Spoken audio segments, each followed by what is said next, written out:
29쪽을 보시면 29쪽을 보시면 토지 표시의 결정이 나옵니다. 토지의 표시의 결정. 거기 보시면 토지의 표시는 뭐가 있었죠? 소재, 지번, 지목, 면적, 경계, 좌표를 얘기할 겁니다. 이때 소재지는 행정구역을 얘기하는데요. 행정구역은 일개 지적소관청이 관리할 사항이 아닙니다. 결정할 사항이 아니에요. 행정구역은 행정구역 명칭에 관한 법률이 따로 있습니다. 그래서 일개 시장군수구청장인 지적소관청이 행정구역인 이 소재지를 결정할 사항이 아니니까 소재지는 빠집니다. 소재지는 빠지고 지번부터 나오게 될 겁니다. 지번부터. 그래서 거기 보시면 지번부터 나와 있는데요. 지번은 31쪽을 보시면 의의가 나와 있죠. 의의. 이것도 마찬가지로 한자를 풀었으면 돼요. 지, 토지, 번, 번호. 토지의 번호를 지번이라고 얘기할 겁니다. 토지의 번호를. 지번의 구성과 표기가 나와 있는데요. 이 부분은 무조건 출제되는 부분이에요. 지번의 구성과 표기. 여기를 보시면 지번은 크게 복식 지번, 단식 지번 둘로 나뉩니다. 단식 지번이라는 게 있고요. 복식 지번이라는 것도 있습니다. 여기 단은 하나라는 뜻이에요. 하나. 그리고 여기서 식은 형식이란 뜻입니다. 이때 단식이라 하면 하나의 형식으로 구성된 지번을 단식 지번이라고 부를 겁니다. 이때 이 형식은 아라비아 숫자를 의미합니다. 숫자. 그래서 하나의 아라비아 숫자로 구성된 지번을 단식 지번. 복식은요. 복은 두 개, 식은 형식, 즉 아라비아 숫자. 두 개의 아라비아 숫자로 구성된 지번을 복식 지번이라고 얘기를 할 겁니다. 구체적으로는 아라비아 숫자 하나로 구성된 지번을 단식 지번, 아라비아 숫자 두 개로 구성된 지번을 복식 지번 이렇게 얘기를 합니다. 이때 요 복식 지번에서 요 앞에 있는 아라비아 숫자를 본래의 지번이라고 해서 본번이라고 부릅니다. 본래의 지번이란 뜻이에요. 본래의 지번. 그 다음에 뒤에 있는 요 아라비아 숫자를 본번에 붙은 지번, 본번에 붙은 지번이라고 해서 부번이라고 부릅니다. 여기서 이 부자는 부사장님, 부소장님 할 때 그 부자가 아니고요. 넘버 2라는 뜻이 아니고 붙일 부자를 씁니다. 붙일 부자. 그래서 본번에 붙은 지번. 그래서 본번에 붙은 지번이라고 해서 부번이라고 얘기합니다. 부번. 붙일 부자를 써서. 그러면 아라비아 숫자가 하나로 구성된 단식 지번. 우리나라는 단식 지번이 있습니다. 숫자 하나로 구성된. 그 다음에 숫자 두 개로 구성된 복식 지번도 있어요. 그러면 이 본번만으로 구성된 지번이 존재합니까? 그게 단식 지번입니다. 맞습니까? 그러면 부번만으로 지번이 구성될 수 있습니까? 이건 불가능해요. 왜냐면 본번에 붙은 지번이 부번이니까 지번이 부번만으로 구성될 수는 없습니다. 이거 이해가 되십니까? 그렇죠. 이때 요 표시가 반드시 의라고 읽어야 됩니다. 의.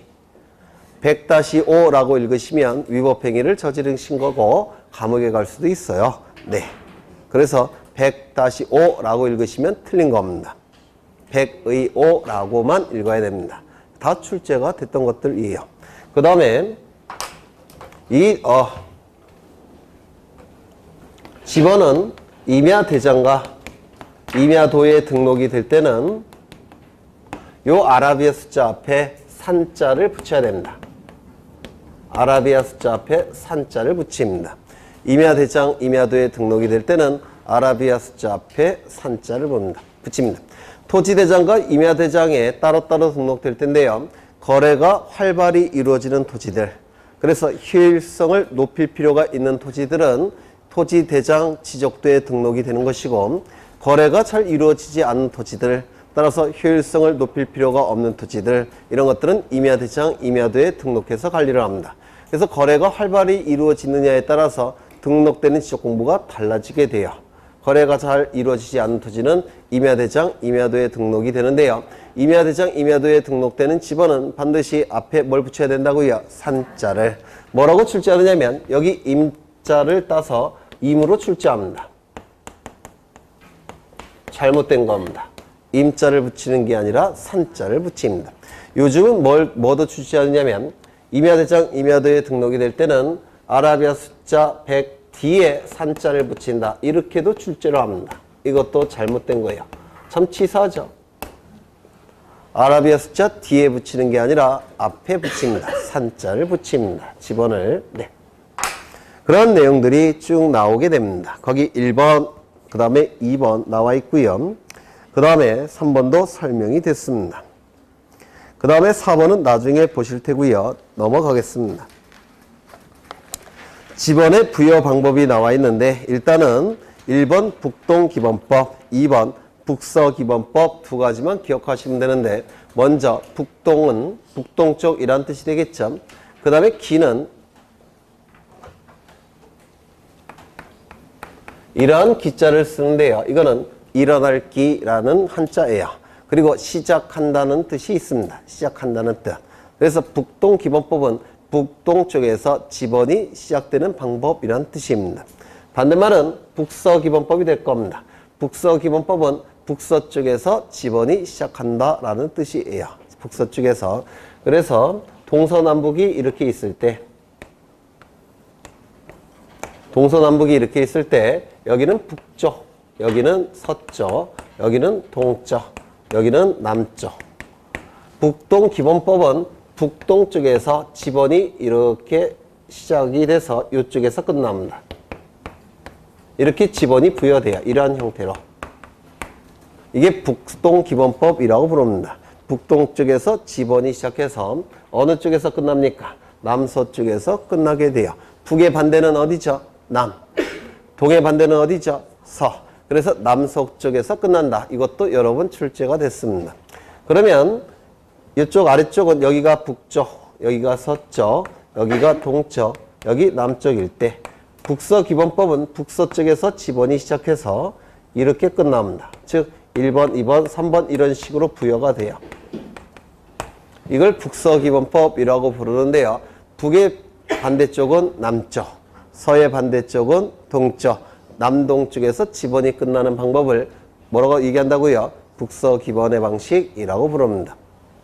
그러면 이걸 북동기본법이라고 부르고요. 이걸 북서기본법이라고 부르는데 우리나라는 글씨를 읽거나 책을 쓸 때 이렇게 읽거나 책을 쓰죠. 일기 쓸 때 어떻게 쓰십니까?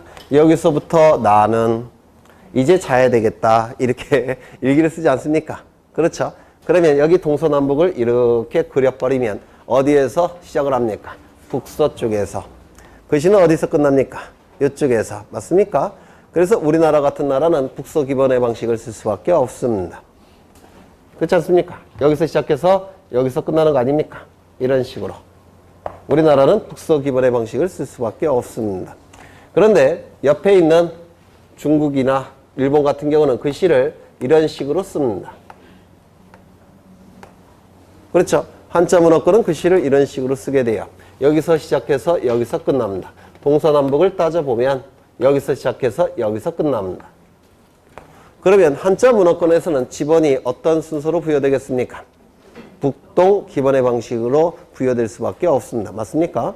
그래서 유럽, 우리나라, 영미 또는 아랍의 국가들 전부 다 북서 기본의 방식을 씁니다. 글씨를 이런 식으로 쓰거나 읽으니까. 근데 중국, 일본, 대만 이런 나라들은 북동 기본의 방식을 쓸 수밖에 없습니다. 그렇지 않겠습니까? 네. 그래서 이 두 가지만 기억하시면 되는데 우리나라는 어떤 방식을 쓴다고요? 북서 기본의 방식을 씁니다. 북서 기본의 방식. 그 다음에 나머지 것들은 나중에 볼게요. 지금은 너무 어렵습니다. 이제 어디를 보시냐면 쭉 넘어가셔서 지목을 볼 겁니다. 지목. 36쪽입니다. 지금은 가장 기초 단계죠. 개념 위주로 보시는 거예요. 개념 위주로. 네. 지목을 보십니다. 36쪽에.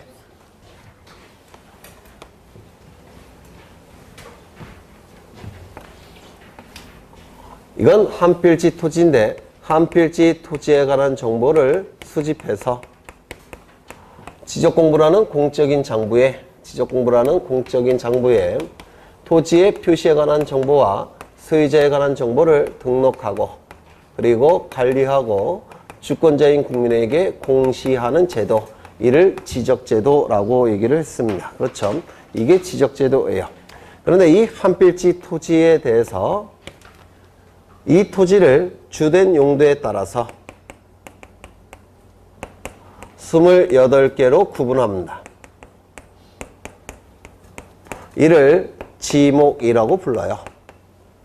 토지의 사용 목적, 토지의 주된 용도, 이를 지목이라고 부릅니다. 토지의 사용 목적, 토지의 주된 용도를 28개로 구분하고 있는데 이를 지목이라고 부릅니다.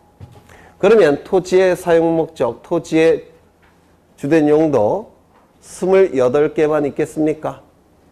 우리가 토지를 사용할 때 토지의 사용 목적이 28개만 있겠습니까? 아니면 헤아릴 수 없을 정도로 많겠습니까? 정말 많겠죠. 사람에 따라서 토지를 사용하는 용도는 다 달라질 수 있지 않습니까? 맞습니까? 그래서 28개로 다 표현할 수는 없습니다. 그러면 어떠한 방식을 쓰고 있느냐면 우리 사회에서 가장 많이 사용되는 용도, 우리 사회에서 가장 많이 사용되는 목적 27개를 딱 정해 놓습니다. 27개. 27개를 딱 정해 놓고 이 27개에 포함되지 않는 것은 전부 다 하나에 포함을 시킵니다. 그 하나.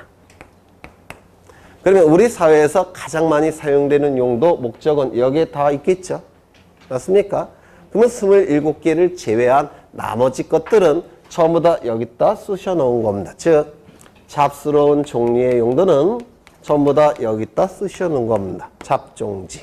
그렇죠? 그래서 가장 많이 사용되는 용도 27개. 여기에 포함되지 않는 것은 전부 다 뭐가 되는 겁니까? 잡종지가 되는 겁니다. 잡스러운 종류의 용도는 잡종지 안에 다 포함이 되는 겁니다. 요거 이해가 되십니까? 그렇죠? 이건 지목은 우리 시험에서 2문제까지도 출제가 되는데 이걸 기본적으로 이해하셔야 됩니다. 이걸 지목이라고 얘기합니다. 총 몇 개가 있다고요? 28개. 그러면 이 지목을 28개로 구분하는 이유가 있겠죠? 그 이유는 두 가지가 있습니다. 이 토지가 대지일 때와 이 토지가 임야일 때는 어느 토지가 거래가 활발히 이루어집니까? 대지. 비싼 토지니까. 그러면 효율성을 높일 필요가 있는 토지는 어느 토지입니까? 대지. 맞습니까? 효율적으로 관리할 필요가 있는 토지도 뭡니까? 대지. 맞습니까? 그러면 지목을 28개로 구분한 이유는 토지의 효율성을 높이기 위해서 또는 효율적 관리를 위해서 28개로 구분한 겁니다. 이거 이해가 되시나요? 네, 그렇죠. 두 번째, 어느 토지를 세금을 많이 부과해야 되겠습니까? 네? 1000제곱미터 대지와 1000제곱미터 임야에 대해서 같은 세금을 부과하면 대지 소유자는 좋겠지만 임야 소유자는 정말 뿔따고 나가겠죠. 헬조선 하면서 이민 가고 싶을 겁니다. 그러면 이쪽에 세금을 훨씬 많이 부과해야 되겠죠. 그래서 두 번째 이유는 가세 자료에 기준을 마련하기 위해서 28개로 구분한 겁니다. 그래서 두 가지 이유 때문에 28개로 구분한 건데요. 뭐 이런 것들이 출제되지 않습니다. 그냥 이해만 해두시는 거예요. 출제가 되는 건 이거가 되겠죠. 28개. 뭐에 따라서? 주된 용도에 따라서. 이를 용도 지목이라고 부릅니다. 지목의 종류는 세 가지가 있는데요. 첫 번째, 지형 지목이라는 게 있습니다. 두 번째, 토성 지목이라는 것도 있고요. 세 번째, 용도 지목이라는 것도 있어요. 그러면 용도 지목이라는 것은 토지를 용도에 따라서 구분할 때 이를 용도 지목이라고 부릅니다. 우리 공간정보법은 용도 지목을 채택하고 있습니다. 지형 지목은 무슨 뜻일까요? 토지의 형태에 따라서 지목이 결정될 때 이를 지형 지목이라고 부릅니다. 토지의 성질에 따라서 지목이 결정될 때 토성 지목이라고 불러요. 토지를 용도에 따라서 지목이 결정될 때 용도 지목이라고 부릅니다. 우리 공간정보법은 주된 용도에 따라서 구분하고 있죠. 따라서 용도 지목을 채택한다라고 얘기할 겁니다. 맞습니까? 네. 그럼 여기서 두 가지 이유로 28개로 구분한 것이 지목인데요. 이 지목은 4개의 지적 공부에 등록합니다. 대장 형태의 지적 공부 뭐가 있었죠? 토지대장, 임야대장, 공유지역명부, 대지권 등록부. 도면 형태의 지적 공부 2개가 있었죠. 지적도, 임야도.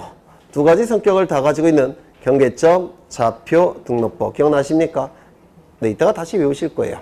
이때 그 7개의 가시적 지적 공부 중에서 4개의 지적 공부에만 지목이 등록됩니다. 그 4개는 토지대장, 임야대장, 지적도, 임야도에만 지목이 등록됩니다.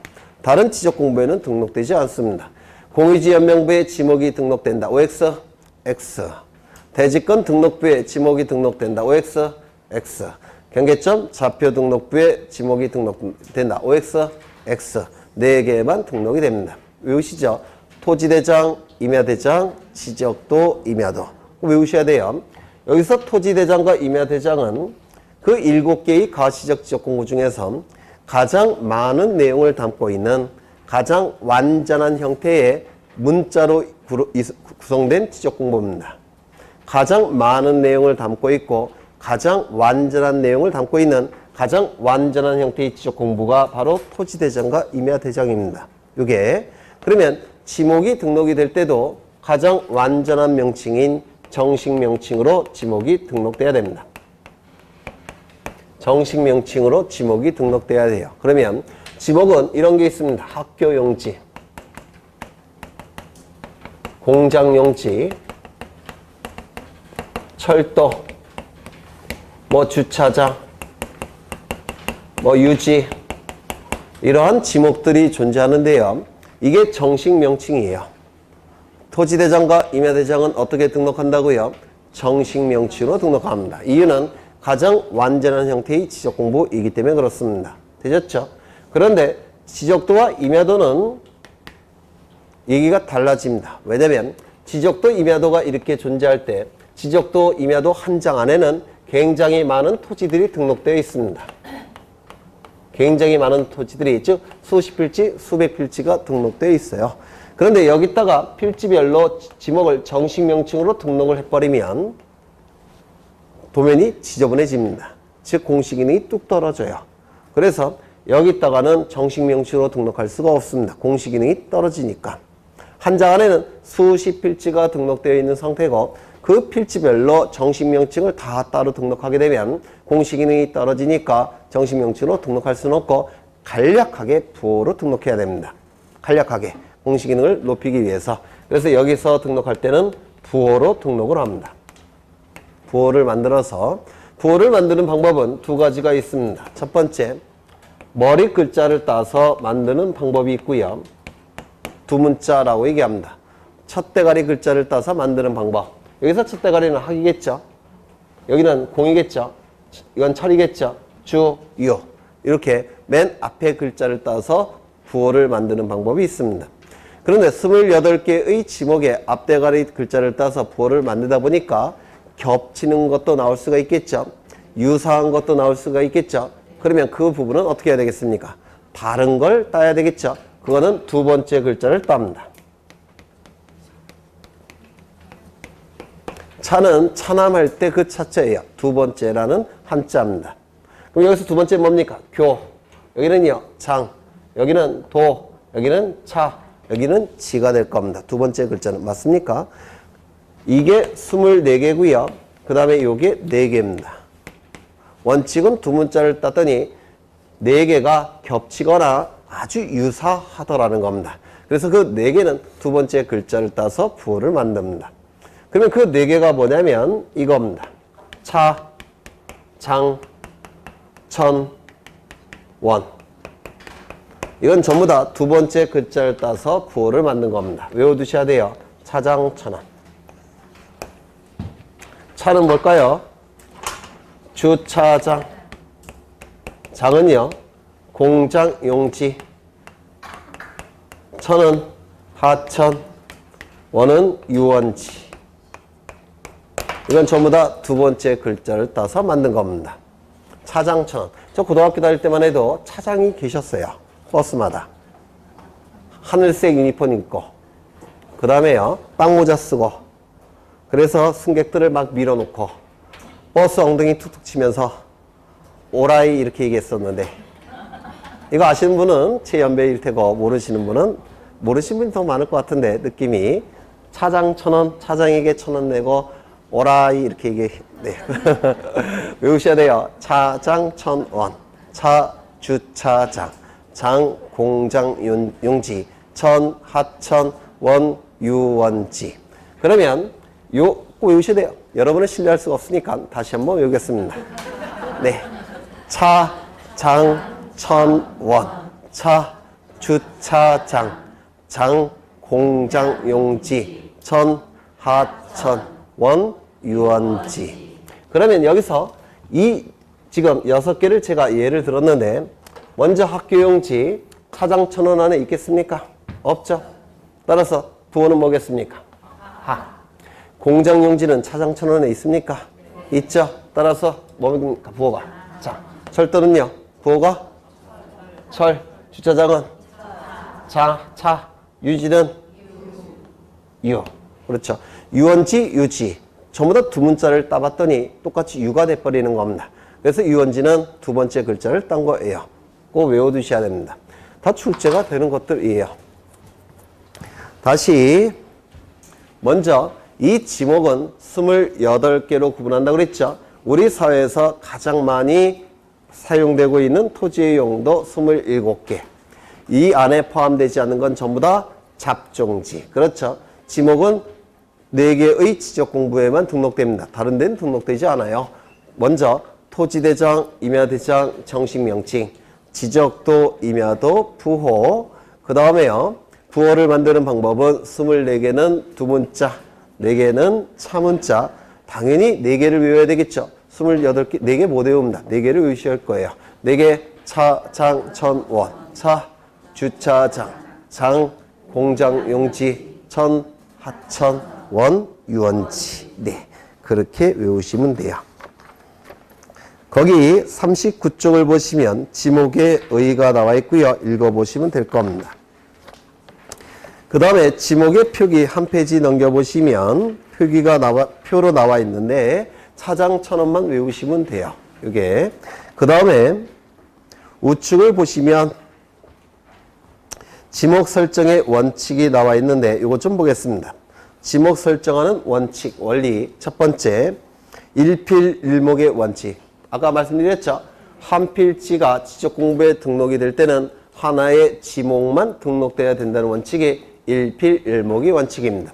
그렇다면 토지가 두 가지 용도로 사용될 때 하나를 선택해야 되겠죠. 이때 선택하는 방법은 뭐였습니까? 주지목 추정의 원칙 또는 주용도 추정의 원칙이라고 얘기합니다. 이때 선택받지 못한 종된 용도의 토지가 뭐라고 그랬습니까? 양입지라고 불렀습니다. 용도가 다른 땅 일정한 양이 한 필지 안에 편입된 토지라고 해서 양입지라고 불렀습니다. 그 다음에 영속성의 원칙, 그 옆에 일시변경 불변의 원칙이라고 한자로 써놔 있죠. 일시변경 불변의 원칙, 영속성의 원칙, 같은 의미입니다. 같은 의미라는 것도 기억하셔야 돼요. 이것 좀 보겠습니다.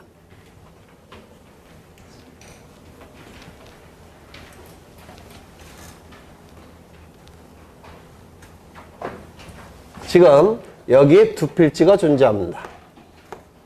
여기는 100번지 토지고 여기는 101번지 토지입니다. 토지를 옆에서 본 거예요. 위에서 본 게 아니라 토지를 옆에서 본 겁니다. 이 100번지 토지는 소유자가 갑이고요. 이쪽 토지도 소유자가 갑입니다. 토지의 지목은 대지예요. 따라서 지적공부에 등록이 될 때는 대로 등록되어 있을 겁니다. 이때 101번지 토지에 지적공부가 있겠죠. 뭐로 등록되어 있다고요? 대로 등록되어 있을 겁니다. 지목이. 토지의 표시 중에서 지목은 대로 등록된 상태입니다. 이때 이 갑은, 토지 소유자 갑은 100번지 토지 위에 건물을 신축하고자 합니다. 원룸 건물을 신축하고자 해요. 원룸 건물을. 그러면 이 원룸 건물을 신축할 때 건축 자재가 필요하겠죠.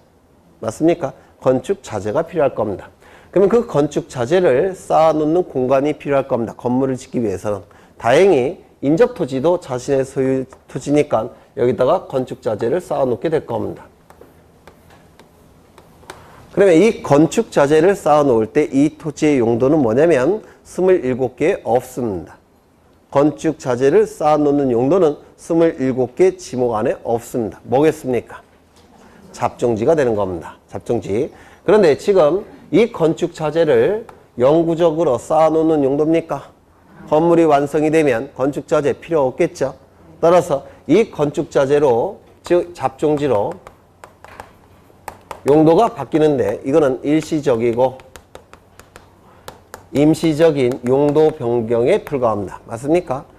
그러면 이때 일시적이고 임시적인 용도 변경이 이루어졌을 때 이거를 잡종지로 바꿔야 되겠습니까? 바꿔서는 안 되겠죠. 따라서 일시적인 용도 변경이 있을 때 지적공부에 등록되는 지목은 불변 바꿔서는 안 됩니다. 이를 일시변경 불변의 원칙이라고 부릅니다. 일시적인 용도 변경이 있을지라도 지적공부에 등록된 지목은 변경해서는 안 됩니다. 일시변경 불변의 원칙이라고 얘기합니다. 그렇죠? 그러면 언제 바꿀 수 있겠습니까? 영속적인 변경이 있다면 그때는 그렇지 않습니까? 영속적인 변경이 있을 때는 지적공부에 등록된 지목을 바꿔야 될 겁니다. 그렇죠? 그래서 이를 영속성의 원칙이라고도 얘기합니다. 이것을 기준으로 얘기한다면 일시변경 불변의 원칙, 이것을 기준으로 한다면 영속성의 원칙. 용어가 반대 의미의 용어를 쓰고 있기 때문에 뜻도 다른 뜻이라고 오해할 여지가 있습니다. 같은 뜻입니다. 일시변경 불변의 원칙, 영속성의 원칙 같은 뜻이 될 겁니다. 그 다음에 이 지목법정주의라는 문구가 나오는데 지목은 법이 정해야 된다는 원칙이 지목법정주의예요. 조세법정주의라는 것 혹시 들어보신 적 있습니까? 신문에서? 세금은 법에서 딱 정해놔야 된다는 겁니다. 왜? 그걸 정해놓지 않으면 국가가 엄청 많이 걷어갈 가능성이 있기 때문에 그렇습니다. 근데 이 지목은 세금과 관련이 있습니까? 없습니까? 있죠? 따라서 조세법정주의 취지가 여기도 관철이 된 겁니다. 그래서 지목은 법에서 딱 정해놓고 있습니다. 28개로. 그러면 국가기관이 멋대로 30개로 바꿀 수가 있느냐? 없더라는 겁니다. 바꾸고 싶다면 법률 개정을 통해서만 바꿀 수가 있습니다. 이를 지목법정주의라고 얘기를 할 겁니다. 그 다음에 지목의 구분이 나와 있는데요. 한 페이지 넘겨보시면 다 볼 수는 없고요. 일단은 두 개만 보겠습니다. 두 개만. 먼저 첫 번째 전, 두 번째 밭. 여기서 전은 밭전자예요. 밭전자. 못 외웠어요, 제가. 너무 어려워서 밭전자를 씁니다. 그러면 이 주된 용도는 뭐겠습니까? 밭농사 용도겠죠? 맞습니까? 그럼 밭농사의 특징이 뭘까요? 물이 필요할 때만 물을 뿌립니다. 맞습니까? 필요할 때 물을 뿌려줍니다. 아, 밭농사 안 지어보셨죠? 저는 지어봤는데 안타깝게. 네. 그럼 그 밑에 보시면 답자가 나와 있죠? 이 답자는 논답자입니다. 논답자. 따라서 논농사 용도의 토지가 바로 지목이 답이에요. 논답자를 써서. 그러면 이 논농사의 특징이 뭘까요? 물이 항상 찰랑찰랑 차 있습니다. 맞습니까? 이게 논농사의 특징이에요. 그러면 거기 문구를 보시면 전과 답의 구별의 기준은 뭐겠습니까? 물을 상시적으로 이용하지 않는다면 뭡니까? 밭농사 토지 전. 물을 상시적으로 이용해야 된다면 논농사 토지 답이 되는 겁니다. 어렵지 않죠? 그런데 논농사건, 밭농사건, 농사 짓는 토지죠. 사람의 노동력이 투입이 됩니다. 사람의 노동력이 투입된다는 얘기는 무슨 뜻입니까? 재배라는 문구가 사용돼야 돼요. 그래서 거기 전에서 둘째 줄 보시면 재배라는 문구 있습니까? 그 다음에 답에서 첫째 줄 보시면 뒤에 재배라는 문구가 있습니까? 네, 여기다가도 동그라미 치셔야 됩니다. 그래서 전과 답의 구별 기준은 물을 상시적으로 이용한다면 답, 물을 상시적으로 이용하지 않는다면 전. 공통점은요, 재배가 되는 겁니다. 그렇죠? 네, 나중에 다시 할 거예요.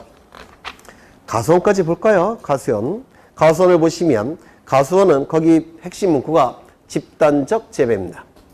따라서 사과나무 한 그루 심었다고 해서 이게 가수원이 될 수 있겠습니까? 없겠죠. 산골짜기에 사과나무가 100그루가 커가고 있습니다.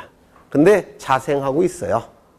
누가 심은 게 아니라 알아서 크고 있습니다. 목적용지 될까요? 안 될까요? 아니, 가수원용지 될까요? 안 될까요? 안 되겠죠. 재배라는 문구가 있어야지만 가수원이 될 수가 있어요. 그래서 이 가수원은 집단적 재배라는 문구가 있어야 됩니다. 집단적 재배. 그 정도만 보죠. 네. 넘기겠습니다.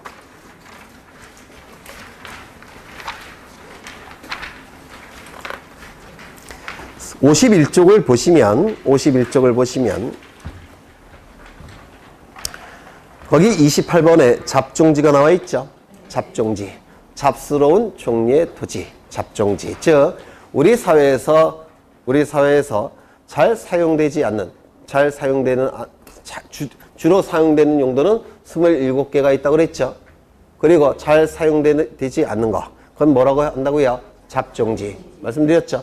그래서 여기 기역, 니은, 디귿을 보시면 핵심 문구는 디귿에 있습니다. 디귿에 보시면 다른 지목에 속하지 아니하는 토지, 즉 27개 안에 속하지 않는 토지, 이게 잡종지예요. 그러면 27개에 속하지 않는다는 것만 공통점이겠죠. 그래서 기역, 니은을 보시면 공통점이 별로 없어요.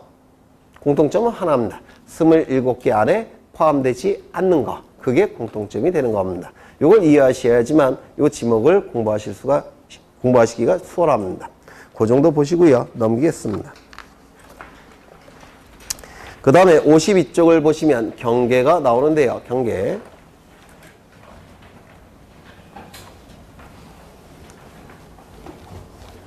그래서 11월, 12월 달은 그 용어에 익숙해지는 시기예요. 용어에 치중을 하는 겁니다. 용어에.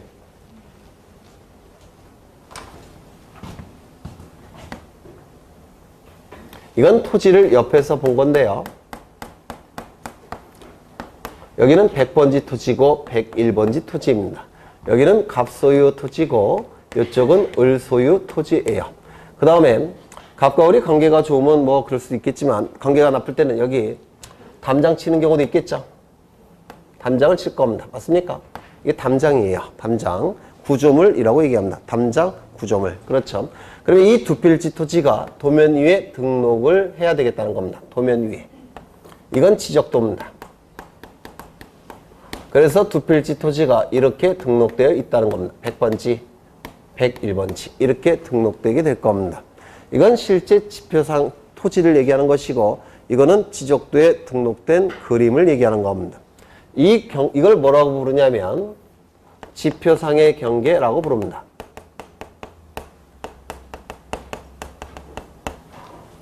요거를 뭐라고 부르냐면 도면상의 경계라고 불러요.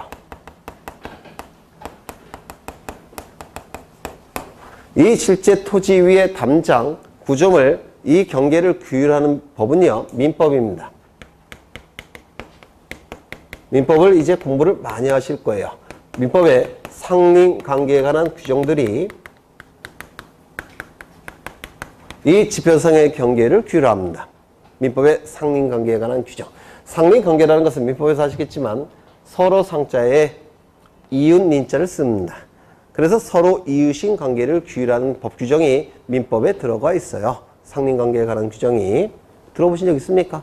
상린관계. 앞으로 들어보실 겁니다. 그 다음에 이 도면상의 경계를 규율하는 법은 공간정보의 구축 및 관리에 관한 법률입니다. 공간정보법이에요. 그런데 이 민법은 국민들의 일반적인 생활관계를 규율한다고 해서 일반적인 대부분의 생활관계를 규율한다고 해서 이 민법을 일반법이라고 부릅니다. 이쪽은 지적에 관한 관계를 규율합니다. 따라서 이 법을 특별법이라고 불러요.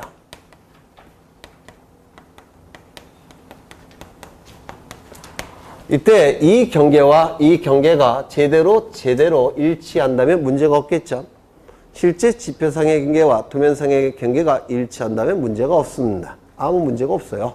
그런데 일치하지 않는다면 이건 문제가 생기죠. 맞습니까?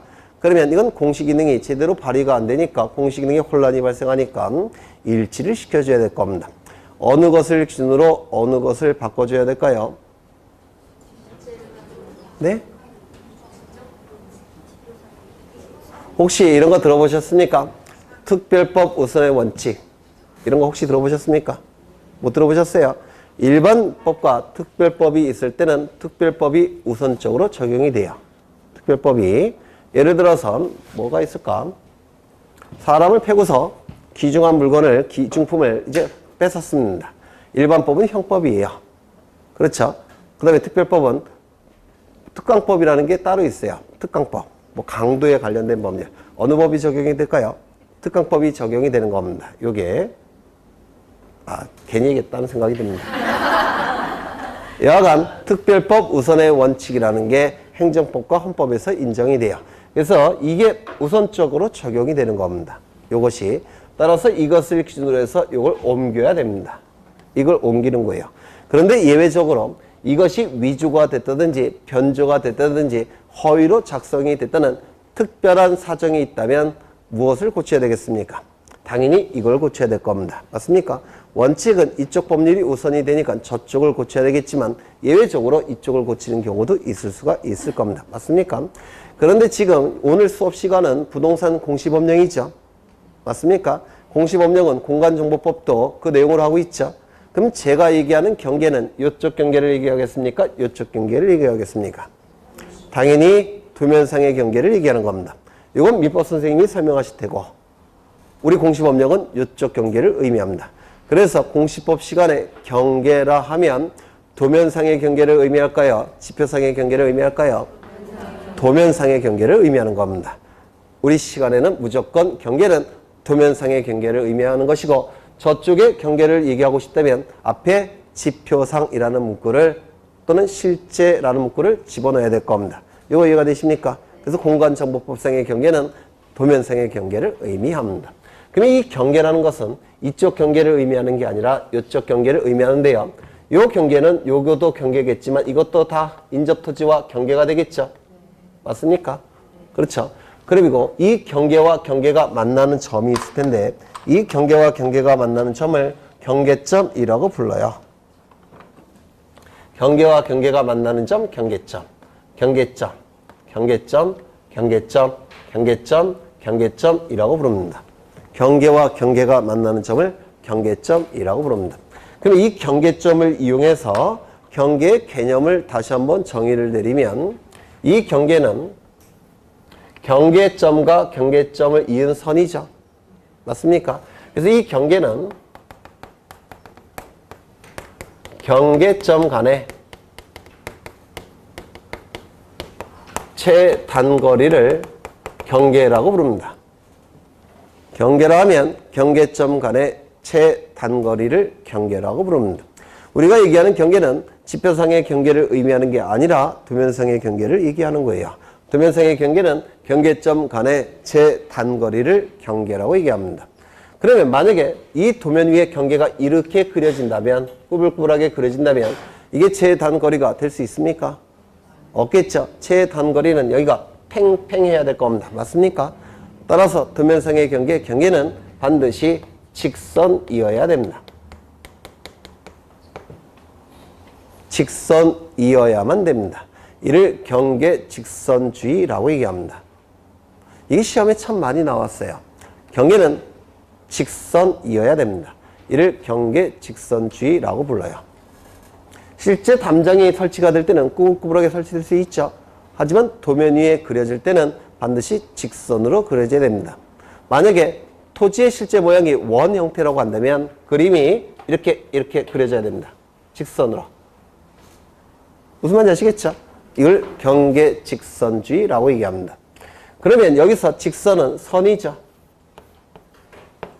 선이니까 면적이 존재할 수 있습니까?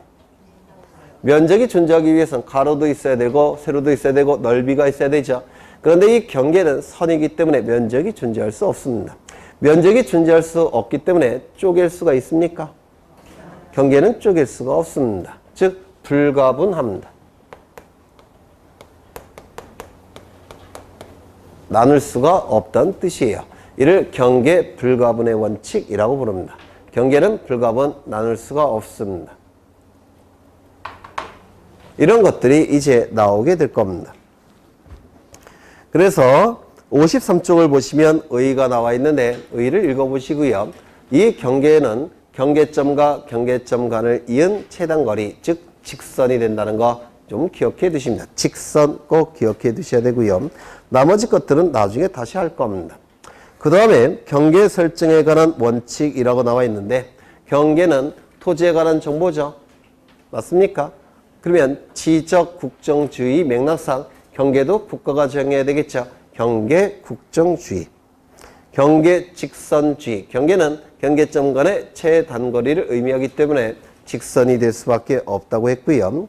부동성의 원칙. 경계는 부동 뭡니까? 움직일 수 없다는 겁니다. 특별한 사정이 있다면 움직일 수 있겠죠. 그런데 특별한 사정이 없을 때 이쪽 토지 소유자 갑, 이쪽 토지 소유자 을이 이 경계를 지멋대로 옮길 수가 있느냐? 있겠습니까? 없더라는 겁니다. 옮기고 싶다면 공간정보법이 정하는 절차에 따라서 옮길 수 있는 것이지 갑과 을이 멋대로 경계를 다시 그릴 수는 없다는 겁니다. 이를 경계 부동성의 원칙이라고 얘기할 겁니다. 그 다음에 축척 종대의 원칙. 축척은 종은 따를 종자고요. 대는 대축척을 얘기합니다. 그러면 이거 지난 시간에 했던 건데 이 토지를 실제 토지인데요. 도면 위에 그릴 때는 일정한 비율로 축소한다고 했죠. 600분의 1로 축소해 봅니다. 그러면 이렇게 그려질 겁니다. 그런데 6000분의 1로 축소해 봅니다. 그러면 이거보다 훨씬 작게 그려지겠죠. 맞습니까? 그러면 이걸 뭐라고 얘기했습니까? 대축척. 큰 모양으로 나올 때는 대축척, 작은 모양으로 나올 때는 소축척. 그러면 경계, 면적, 좌표 같은 것들이 어느 것이 더 정밀하게 등록되겠습니까? 이쪽이 훨씬 정밀하게 등록되겠죠. 왜? 덜 압축했으니까. 맞습니까? 따라서 축척은 종대, 대축척을 따라야 됩니다. 더 정밀할 테니까. 맞습니까? 네. 이를 축척 종대 원칙이라고 얘기할 겁니다. 경계 불가분의 원칙. 경계는 직선이고 선이기 때문에 쪼갤 수가 없습니다. 이를 경계 불가분의 원칙이라고 얘기합니다. 그 다음에 넘겨보시면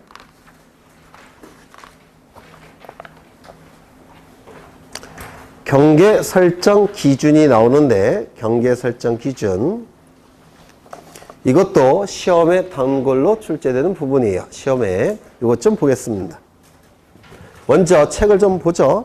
책을 보시면 A를 보시면 연접되는 토지 간에 고저가 없는 경우 이걸 좀 풀어보면 연접, 연속해서 접하는 이란 뜻입니다. 연접, 연속해서 접하는 고저가 없는 경우 높고 낮음이 없는 경우 그때는 경계는 어디가 기준이 됩니까? 중앙, 지물이나 구조물 등의 중앙 보통 구조물의 중앙 이렇게 얘기를 해요. 지물은 토지 위에 설치된 물건이란 뜻이에요. 지물, 토지 위에 있는 물건. 그 다음에 연접 B를 보시면 연접되는 토지 사이에 고저가 있는 경우 연속해서 접하는 토지 사이에 고저, 높고 낮음의 차이가 있는 경우 그때는 어디라고 되어 있습니까? 하단부. C를 보시면 도로, 국어 등의 토지에 절토된 부분이 있는 경우 절토라는 문구는 파였다라는 뜻입니다. 파였다. 토지가 파였다. 그 다음에 여기는 경사면의 상단부. 여기 A, B, C 앞에 이렇게 묶으시죠. A, B, C 앞에 이렇게 묶어 놓습니다. 요것 좀 보겠습니다.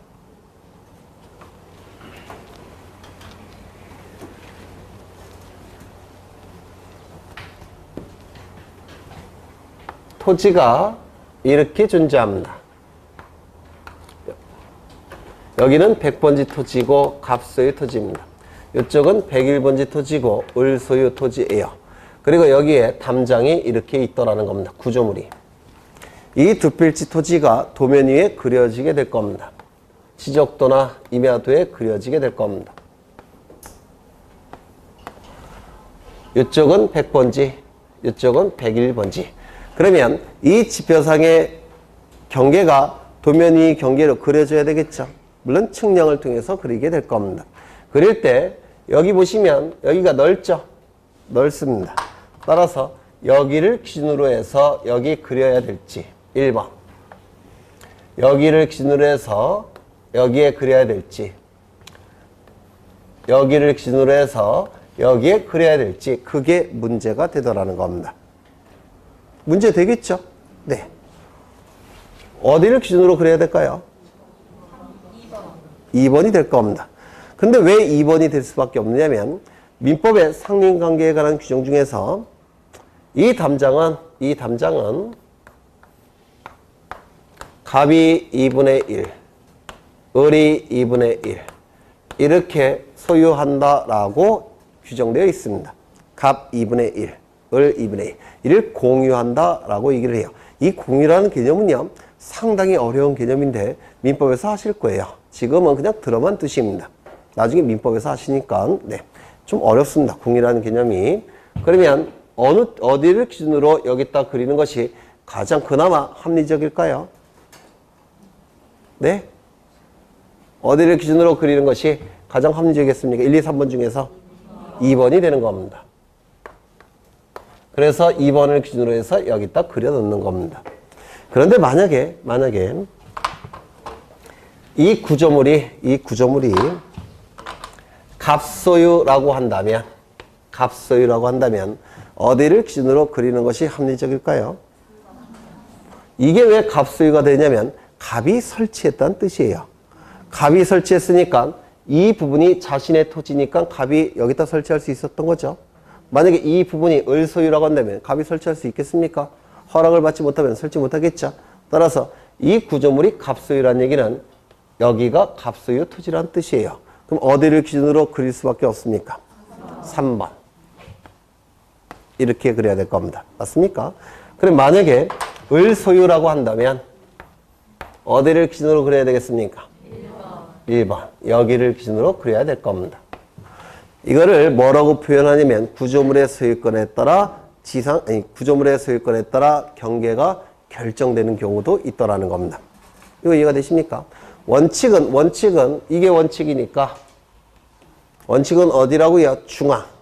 하지만 예외적으로 소유권에 따라 경계가 결정되는 경우도 있을 수가 있습니다. 두 번째,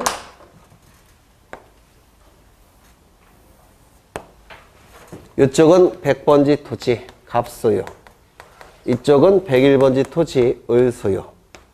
이렇게 연속해서 접하는 토지 간에 높고 낮음의 차이가 있더라는 겁니다. 이게 무너지지 않도록 하기 위해서 여기다가 철망을 엮어 놓는다든지 시멘트를 발라 놓는 경우가 있겠죠. 그렇죠. 이걸 뭐라고 부르냐면 번면이라고 불러요. 그러면 여기 등록이 이루어질 때 어디를 기준으로 등록해야 되느냐?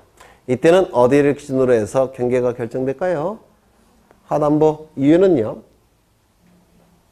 우리가 법 과목을 이해해야 된다 이렇게 얘기하죠. 이해한다는 얘기는요, 규정이 된 이유를 알아나가는 겁니다. 외우시면 오래 기억이 안 남아요. 왜 그렇게 됐는지를 다 이해하셔야 돼요. 어디를 하단부가 맞습니다. 그럼 왜 하단부를 기준으로 경계가 그려져야 될까요? 만약에 상단부를 기준으로 여기 경계가 그려진다면 비가 억수로 많이 옵니다. 어디부터 무너집니까? 위에부터 무너지죠. 그러면 비가 억수로 많이 올 때는 여기부터 무너지니까 어떻게 됩니까? 경계가 계속 바뀝니다. 그렇지 않겠습니까? 그러면 안 바뀌는 데가 어디입니까? 하단부. 여기는 비가 아무리 많이 와도 무너지지 않습니다. 그래서 안 바뀌어요. 그럼 어디가 되겠습니까? 하단부가 되는 겁니다. 이거 이해가 되십니까? 원칙이 어디라고요? 하단부. 그렇죠. 그런데 이 번면을 갑이 설치했다면 당연히 하단부가 되겠지만 이 번면을 을이 설치했다면 이때는 어디가 경계가 되는 것이 합리적이겠습니까?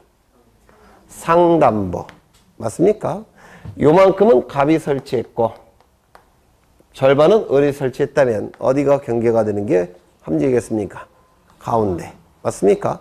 따라서 이 높고 낮음의 차이가 있는 경우에도 원칙은 하단부가 원칙이지만 소유권에 따라 경계가 결정되는 경우도 있을 수가 있습니다. 맞습니까? 이거 이해가 되세요? 네. 그 다음에 세 번째. 여기는 경부고속도로입니다. 도로공사가 아마도 관리를 하게 될 겁니다. 그리고 이쪽은 101번지 토지고 여기는 100번지 토지고 갑이 소유하는 토지입니다. 지금 파였죠? 맞습니까? 파였죠? 절토된 토지. 그렇죠. 그러면 이때는 경계를 어디를 기준으로 결정을 해야 되느냐. 요게 문제가 되는 겁니다. 어디를 기준으로 그려야 되느냐. 요게 문제가 되는 겁니다. 어디를 기준으로 그려야 될까요? 여기 물론 철망이 엮여 있다든지 아니면 시멘트가 발라져 있을 겁니다. 맞습니까? 네. 원칙은 어디를 기준으로 경계가 결정돼야 되겠습니까? 요 부분은 갑이 관리하는 게 맞을까요? 도로공사가 관리하는 게 맞을까요? 네? 여기에 낙석이 떨어지면 대형 사고가 발생합니다. 맞습니까? 그러면 도로공사가 관리하는 게 더 맞겠죠? 그럼 어디가 기준이 되겠습니까? 원칙은 상단부. 이거 이해가 되십니까? 그렇죠? 상단부가 원칙이 되는 겁니다. 다만 여기에 설치를 갑이 했다면 어디가 되겠습니까? 하단부. 반발식 설치했다면 중간. 이렇게 되겠죠? 따라서 원칙은 상단부가 되겠지만 예외적으로 소유권에 따라 경계가 결정되는 경우도 있을 수가 있다는 겁니다. 이거 이해가 되십니까? 그렇죠? 그래서 1번, 2번, 3번은 소유권에 따라 경계가 결정되는 경우도 있을 수가 있다는 겁니다. 1번, 2번, 3번은. 워낙 어려운 내용이라서 거의 출제를 안 하다가 한 4, 5년 전부터 출제를 하기 시작합니다. 1번, 요 세 가지는 소유권에 따라 경계가 결정되는 경우도 존재합니다. 하나 더.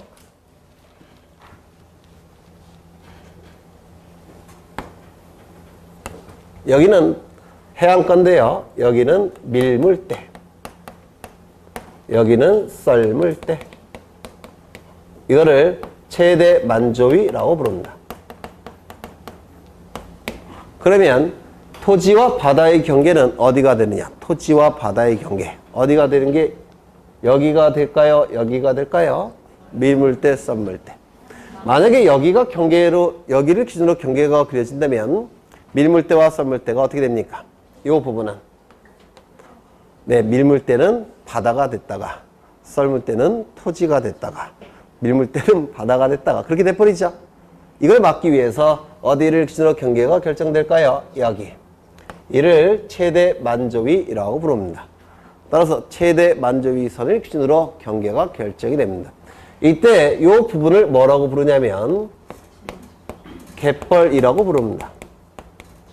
한자로 간석지라고 불러요. 그러면 이 갯벌, 간석지는 토지입니까? 아닙니까? 토지가 아니죠. 뭐에 포함이 됩니까? 바다에 포함이 됩니다. 그렇다면 이 갯벌, 간석지는 지목이 뭘까요? 네? 문어 잡는 토지다 이렇게 생각하시면 안 돼요. 네? 뭐겠습니까? 존재하지 않습니다. 이유는 토지가 아니니까. 그렇죠? 토지가 아니기 때문에 지목은 존재하지 않습니다. 이것도 기출지문이에요. 토지가 아니기 때문에 지목은 존재할 수가 없습니다. 그런데 만약에 여기에 제방을 설치합니다. 그리고 여기를 흙으로 메웠습니다. 그러면 이때 토지와 바다의 경계는 마찬가지로 여기가 되느냐? 만약에 여기를 경계로 결정을 해버리면 이 부분도 토지가 돼버리죠. 그럼 이 부분을 사용하고자 하는 사람이 나타납니다. 그러면 사고가 빈발할 겁니다. 이를 막기 위해서 제방이 설치가 됐을 때는 경계는 여기가 아니라 여기를 경계로 삼습니다. 이걸 사용하지 말라는 겁니다. 위험하니까. 그렇죠? 그래서 제방이 있을 때는 여기를 기준으로 경계가 결정이 되는데 이를 바깥쪽 어깨라고 부릅니다. 여기 안쪽 어깨, 바깥쪽 어깨. 그 중에서 어디라고요? 바깥쪽 어깨가 기준으로 경계가 결정이 될 겁니다. 그러면 다시 보시면 경계 설정 기준이 나와 있는데 1번, A번 연접되는 토지 사이에 고저가 없는 경우에는 원칙은 어디라고요? 중앙. 2번 연접되는 토지 사이에 고저가 있는 경우 원칙은 어디라고요? 하단부. 절토된 부분이 있는 경우는 어디라고요? 상단부. 그런데 거기 니은을 보시죠. 니은. 그 밑에 보시면 니은이 있습니다. 니은. 지상 경계의 구획을 형성하는 구조물 등의 소유자가 다른 경우에는 기역의 ABC의 규정에도 불구하고 ABC 규정은 무시하고 소유권에 따라 지상 경계가 결정되는 경우도 있더라는 겁니다. ABC 경우에는. 이거 됐습니까? 그래서 이 경계 설정 기준은 대단히 중요합니다. 그 다음에 D를 보실까요? D. 토지가 해면 또는 수면에 접하는 경우. 해면일 때는 최대 만조위, 수면일 때는 최대 만수위. 수면은 강을 얘기합니다. 강. 한강 같은 경우를 얘기를 하는 거예요. 그 다음에 2를 보시면 공유수면 매립지 토지 중 제방 등을 토지에 편입하여 등록하는 경우에는 안쪽 어깨가 아니라 바깥쪽 어깨. 그렇죠. 그래서 일반적 경계 설정 기준은 무조건 출제된다고 생각하셔야 됩니다. 이것도 나중에 다시 별치겠지만 별표 치셔야 됩니다. 여기까지 보고 쉬겠습니다.